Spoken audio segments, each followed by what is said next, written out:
Greetings and salutations to you people of the interwebs, and welcome to the first ever edition of Bisto's Regular Broadcast.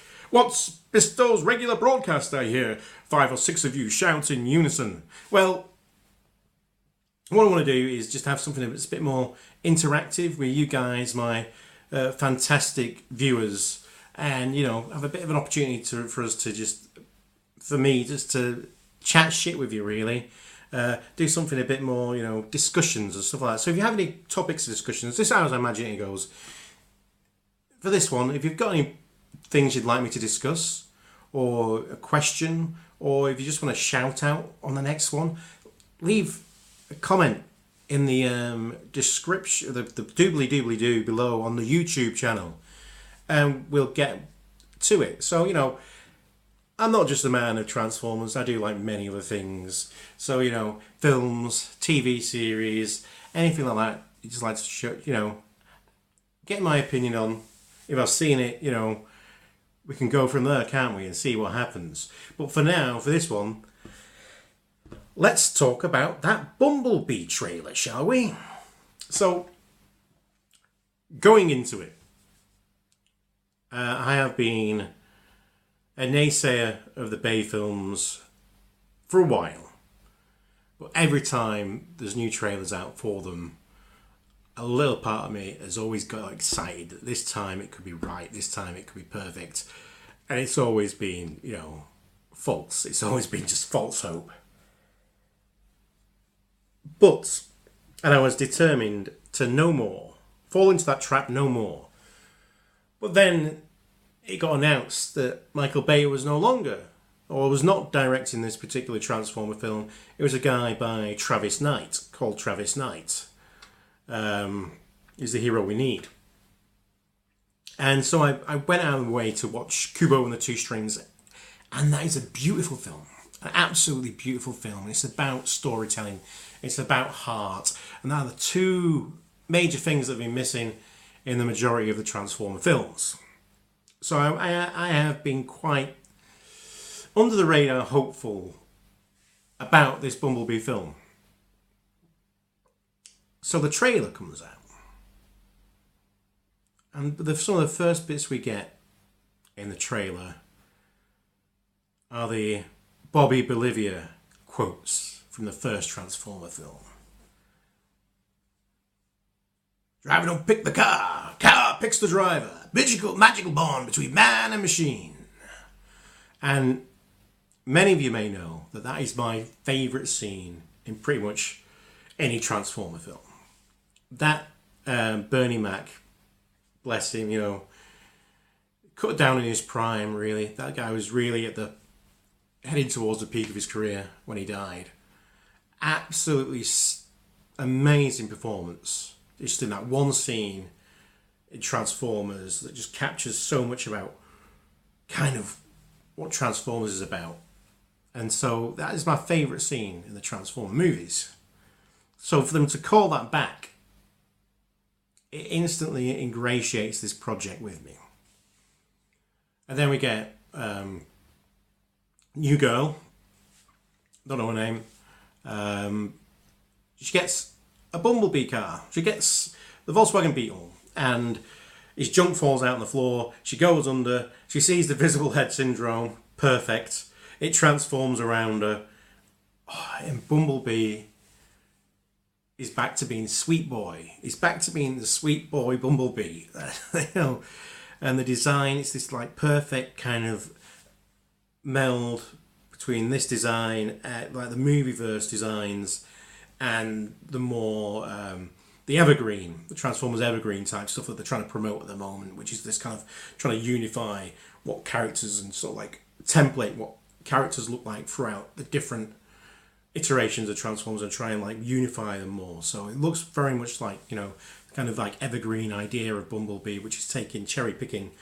It's, wholly rooted in G1, a whole dose, the ingredients are G1, but it's also taking different elements of different Bumblebees to create what Hasbro want as the standard Bumblebee. So it's heading towards kind of that design and mix them, with some of the more movie stuff, but it's headed towards that.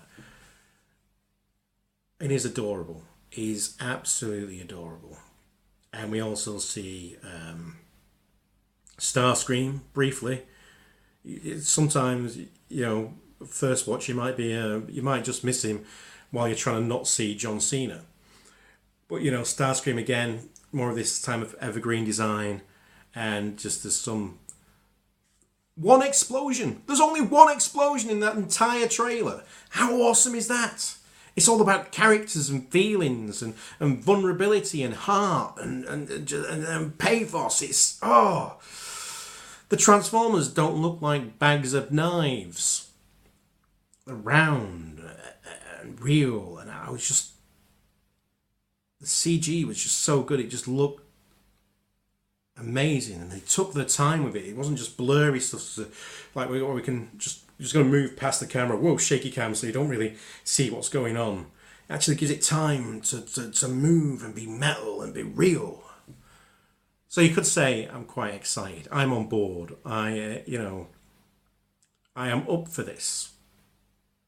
I just kind of wish they'd drawn a line and said, no, this is a different continuity. Because it definitely is the Bayverse, as we call it. It definitely is, because there's that same tone of lighting where it's very warm colours all the time. The flare, the lens flares, the fact that for some reason this Earth, the only time of day there ever is sunrise and sunset. It's still got those staples of kind of the Bayverse, but heart. There's just so much heart in that trailer, and hopefully, with Travis Knight, there will also come the storytelling, and it's just such. I'm excited for it. I am, and I think it is a good. I mean, I've seen a few people. They're always going on about, me included, myself. Oh, I want a grimdark kind of Transformers, all Transformers on Cybertron, just war. Part of me does want that, but I think it is better for the franchise. That is just, for a normal person, that is just impenetrable to watch. Just robots going at it. Some of us will get it. We'll know what the different robots are, but other people won't. But this, small amount of characters, just like Beast Wars, just like Transformers Animated. Small amount of characters, having some peril against each other. Strong human presence to be the perspective, to be the every person. And it's just, it's going to bring in new fans. And that's what's important. It's going to bring back old fans. It's going to bring in new fans and new types of fans. Little girls are going to love this movie, which, I'm all for that. That is absolutely brilliant. Just be diverse in its audience. And that's what we need to the Transformers brand to continue. Now, I want the Transformers brand to continue. The Transformers as a whole to keep going. And are you saying, you should compromise things just to see it going? I don't think it is compromised. I think it's still at that root of what Bob Budiansky wanted to set out, was that seeing the Transformers from the eyes of the humans, and that is an important factor in this. And there's elements of other films there. Iron Giant's been mentioned a lot. The fact that she now owns Bumblebee. He's Herbie the Love Bug. The shit writes itself, man. So it's in Travis Knight, I trust. And I hope you do as well. Leave me a comment below about what you think about the new Bumblebee trailer. It's only trailer. I'm already getting excited. I don't need to see the movie now. I've seen that trailer, and that is enough for me just to enjoy as its own little bubble of artwork. So that has been Bisto's regular broadcast. Like I say, if you've got a topic of conversation, or you just want to ask a question, or you just want to shout out, leave a comment below and we'll see what we can do you next time on Bisto's regular broadcast. Until then, we'll be right back. Be excellent to each other. Party on, dudes. Because you deserve it. Let's bump, shall we? Bisto! Fisto!